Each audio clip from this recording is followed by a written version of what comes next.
Premier Scott Moe gave a bit of a preview of what to expect in the upcoming budget. That's in about 3 weeks from now. He says it will be a deficit. Moe is now in India with the Prime Minister on a trade mission. In our panel, they're here in studio. Murray Mandryk is a political columnist and provincial affairs reporter at CBC. It's Alexander Quon. They join us every Friday at this time. Alex, let's start with you. What did the Premier have to say about the budget? What do we know?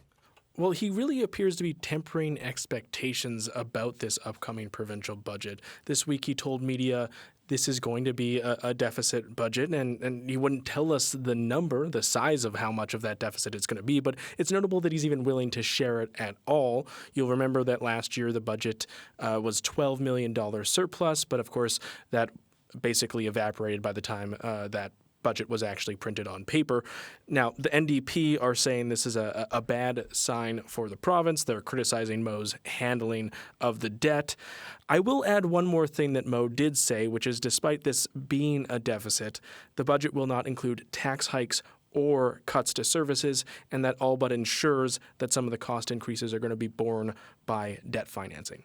So, Murray, we've spent a lot of time the last few months talking about the financial situation facing the province. What's your reaction to this early admission from the Premier? 'Cause sometimes they like to keep it a secret. Yeah, I'm actually more intrigued by the last thing Alexander said, which is that they're not changing the structure of the deficit, which they would do if you actually increased your revenue source. We know that there's probably not going to be much of a revenue increase through oil, through the natural resources, or through other things.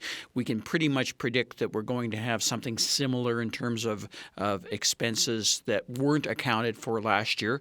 I suppose it's a great thing that they're basically being a little bit more forthright than they were last year, where they were completely dishonest about what the financial situations were and weren't really held into account the way they should have been. So low bar. Thank you for basically not doing what you did last year. So that's an improvement. But that doesn't necessarily mean that it's better. Why they're doing it now? Well, maybe they figure they have better ground air cover because BC and Alberta are coming in with huge deficits. And I don't really recall last year if they did quite to the same magnitude as they are this year. Maybe they learned a few lessons from last year where they just looked dopey or dishonest or for what they presented pre-budget that just didn't come to fruition. So I guess once again it's a good thing that they're at least prepping us for the reality. But how are you fixing it? And that's the critical aspect. Not raising taxes. Not raising taxes. Yeah. Like I mean, this almost intrigues me more in terms of what is in the budget that I'm going to like, or as a taxpayer that I'm going to find good for me. I guess it's a good thing that I don't pay more for taxes now because I'm old and I won't have to pay for them later. But what's going to happen with to this deficit situation ongoing? Structurally, it's a problem, and I don't see them addressing it. And Alex, we also heard from the Premier about his India trip. He's speaking this morning from Mumbai. It's the second now trip that the Premier's taken with the Prime Minister, which is news in itself, I think, given the recent relations with the federal government. What do we know about Moe's trip at this time? Well, I think it was another curious kind of press news conference from the Premier when he was talking about this trip, because he really didn't bill this as like a great news story. Really, he wasn't hyping it. He was not hyping it at all. He was really kind of trying to temper expectations once again. And the background to all of this is that since November, India has put a 30% tariff on some pulse crops, essentially peas and lentils. Now, you'll remember that, of course, Moe tagged along with Prime Minister Mark Carney to China earlier this year. They emerged from that trade mission with a deal with China where they would remove some of the tariffs on canola in exchange for allowing some electric vehicles from China into the Canadian market. Moe said essentially he's not really expecting to emerge from his trip to India with a similar kind of deal. In fact, he's been told that India is actually considering increasing that tariff on some of the peas and lentils. So what Moe said is essentially the plan for this is to go talk with Indian officials, have meetings with them, try and encourage them to not increase the tariffs. So not necessarily a good news story, not something where he's expecting to emerge with we're not going to have any tariffs anymore, but saying we're just trying to keep them where they're at. Yeah, tempering expectations. Murray, what's the significance of the Premier being back on another trade mission with the Prime Minister? Well, there'll be a lot made of sort of the bromance with Mark Carney and traveling with the Prime Minister again, and the love of his trips. But this is a really good thing that Scott Moe, I think, is doing. And I'm not obviously a big fan of trade junkets or when they're off going on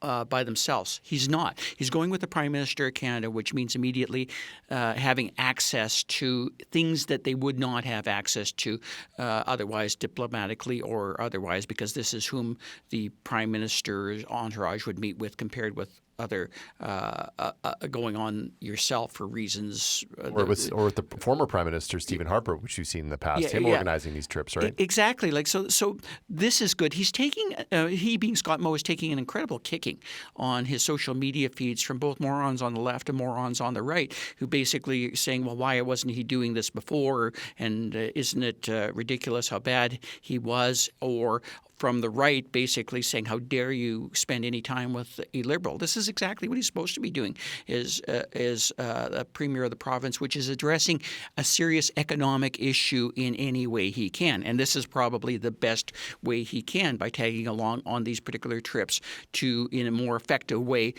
make our case for peas or whatever else that might be the issue wherever he is. In this case, in India, we have a particular problem with yellow peas and other things that relate to tariff wars. This is how you should be addressing it in the right and proper way. So I don't know why people are criticizing him. When you're taking political heat for criticizing or for being criticized for doing the right thing, I think you're on the right course. It's probably not a great thing for him politically, but I think this is probably what he should be doing and where he should be at this moment.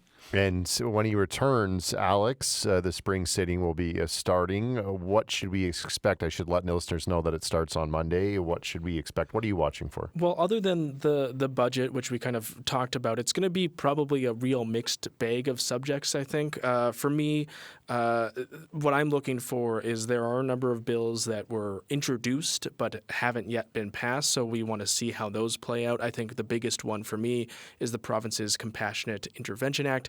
That is the province's involuntary treatment legislation for those dealing with addictions. Now, the government introduced that legislation on the last day of the winter sitting, so we expect it to be a major subject when this actually kicks off on Monday. The Premier has also kind of alluded to changes in delivering health care multiple times. He says new and innovative ways. He said it when I did my year-end interview with him. He's done it and said it in recent news conferences. So with so much focus on healthcare from the NDP, on kind of delivering services as well as safety of patients and safety of frontline healthcare workers, I wouldn't be surprised if there isn't some kind of announcement planned for the near future once this sitting gets underway. And Murray, Alex gave a little bit of a rundown on what he's watching for.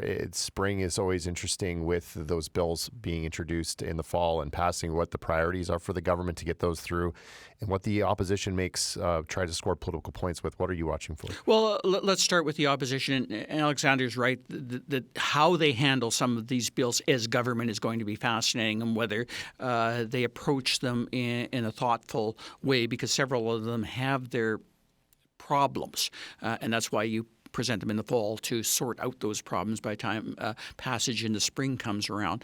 From the opposition standpoint, I'm very intrigued whether they're going to continue this scattergun approach that hasn't been effective. Alexander was saying just before we got on air that they plan to double down on private members' bills that will never get passed or will be of little significance because private members' bills can't spend money.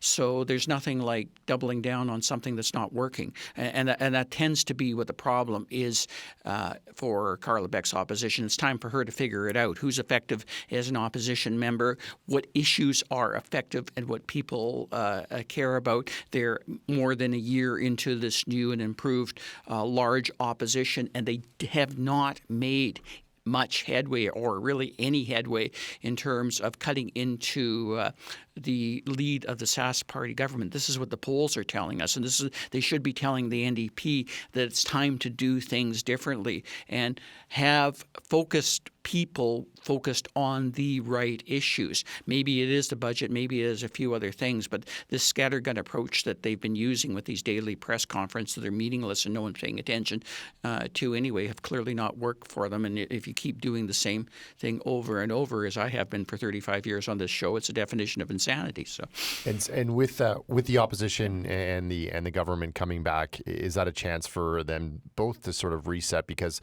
they're going to be in front of the media, they're going to be in front of the public on a more regular daily basis? Yeah, and we're already seeing signs of Scott Moe resetting, and maybe in some ways, maybe it'll come to fruition, maybe it won't, but certainly the early budget approach is way better than a year ago, and his relations with Ottawa are significantly better than a year ago. One would think in unison, or the NDP needs to up its game in terms of some of the things it's criticizing for. They've done some good things. There's that, we talked about that Jordan McPhail social media post where he's doing a Rubik's Cube thing and simultaneously explaining what's wrong with the budget. And, politicians that can walk and chew gum, let alone do a Rubik's Cube or something, intrigue me. Like, let's see more of that ability to communicate, that you're effective, that you're a relatively intelligent opposition member that understands issues, as opposed to some of the silly stuff that they're doing, or the rantings, or just the need to be in front of the media for no particular gain. That's what they really need to refocus on. And I'm going to be intrigued to see if they're just similarly more effective at putting those research dollars that they now have as a larger opposition caucus to something more meaningful. There's big issues out there like irrigation, like what we're spending on nuclear, like what we're proposing right here that they're just not touching on. And it all leads to the bigger problems of, what's our finances like? Are we getting the problem solved in healthcare, or are we just basically sort of repeating whatever concerns the local healthcare union has? They have to do better than that. Murray, Alex, thank you so much. You're very welcome. You're welcome.